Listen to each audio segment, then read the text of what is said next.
ಮೊದಲನೇ ದಿನ ನಾನು ಆಸ್ ಯೂಶುವಲ್ ಎಲ್ಲಾ ಕಂಟೆಸ್ಟೆಂಟ್ಗಳ ಜೊತೆ ಹೆಂಗಿರ್ಬೇಕು ಹಂಗೆ ಇದ್ದಿದ್ದು ಒಂದು ವಾರ ಪೂರ್ತಿ.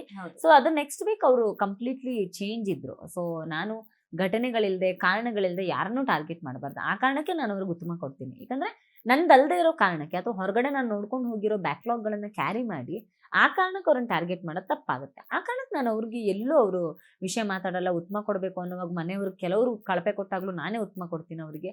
ಸೊ ಅದರಲ್ಲಿ ಎಲ್ಲ ವಿಷಯದಲ್ಲಿ ನಾನು ಕ್ಲಿಯರ್ ಆಗಿರ್ತೀನಿ. ಸೊ ನಂಗೆ ಅವ್ರನ್ನ ಟಾರ್ಗೆಟ್ ಮಾಡಬೇಕು ಅಂತ ಇರ್ಲಿಲ್ಲ. ಆದ್ರೆ ಒಂದು ನೇಚರ್ ನಂದು ಅವ್ರದ್ದು ಮ್ಯಾಚ್ ಆಗುತ್ತೆ. ನಾವಿಬ್ರು ಶಾರ್ಟ್ ಟೆಂಪರ್ಗಳು. ಜಗಳಕ್ಕೆ ವಾದ ಕೇಳಿದ್ರೆ ಸೋಲ್ ಅಷ್ಟು ಬೇಗ ಒಪ್ಕೊಳ್ಳಲ್ಲ ಅಂತ.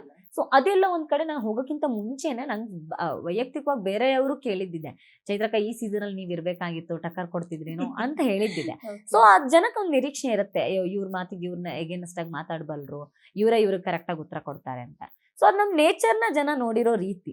ಹಂಗಾಗಿ ನಮ್ ಜಗಳ ಸರಿಯಾಗಿ ಜಗಳ ಮಾಡಿ ಟಕ್ಕರ್ ಕೊಟ್ಟಿದ್ದೀನಿ. ಇಲ್ಲ ಅಂತಂದಾಗ ನಾನು ಅವ್ರ ಸುದ್ದಿಗೆ ಹೋಗಿಲ್ಲ, ಅವ್ರಿಗೆ ಉತ್ತಮ ಕೊಟ್ಟಿದ್ದೀನಿ.